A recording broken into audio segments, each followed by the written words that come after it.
Good morning, beautiful people. Here is Nupur and you are watching Miss Brownie Daisy. মূলো, ফুলকপি, বাঁধাকপি ছাড়াও এরকম অনেক খাবার আছে যেগুলো শীতকালটাকে অনেক বেশি মেমোরেবল করে রাখে, আর তারই মধ্যে একটা ডিশ আমি আজকে রান্না করতে চলেছি। এটা খেতে ঠিক যতটা সুস্বাদু, বানানো ঠিক ততটাই সহজ। কিন্তু হ্যাঁ, একদম ঠিক শুনেছেন, এটা বানানো খুবই সহজ। গোবিন্দভোগ চাল আর ডালটাকে ভালো করে ধুয়ে একবারে সেদ্ধর জন্য বসিয়ে দিন। আর যদি আলু চোখা খেতে চান বা আলু সেদ্ধ ঘি দিয়ে, তাহলে আলুগুলোকে খুব পাতলা পাতলা করে এর মধ্যে সেদ্ধ বসিয়ে দিন, একসঙ্গে সব সেদ্ধ হয়ে যাবে। আর যদি ডিম সিদ্ধ ভালো লাগে তাহলে ডিম সিদ্ধ কিন্তু পাশে অ্যাড করতেই পারেন, কোনো ঝামেলা নেই। যেহেতু আমি আলু চোখা বানাবো, তাই তার জন্য একটুখানি পেঁয়াজ আমি কেটে নিচ্ছিলাম।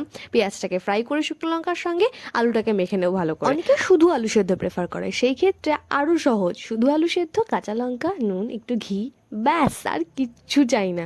তোমরাও এটা ট্রাই করে দেখতে পারো। ট্রাই করে দেখতে পারো না, তোমরা অবশ্যই এটা ট্রাই করো। কোজি কোজি ঠান্ডা দিনে এটা খেতে জাস্ট অসম লাগে। আজকের মতন টাটা, দেখা হচ্ছে খুব শীঘ্রই নতুন একটা ব্লগে। লাভ লাভ।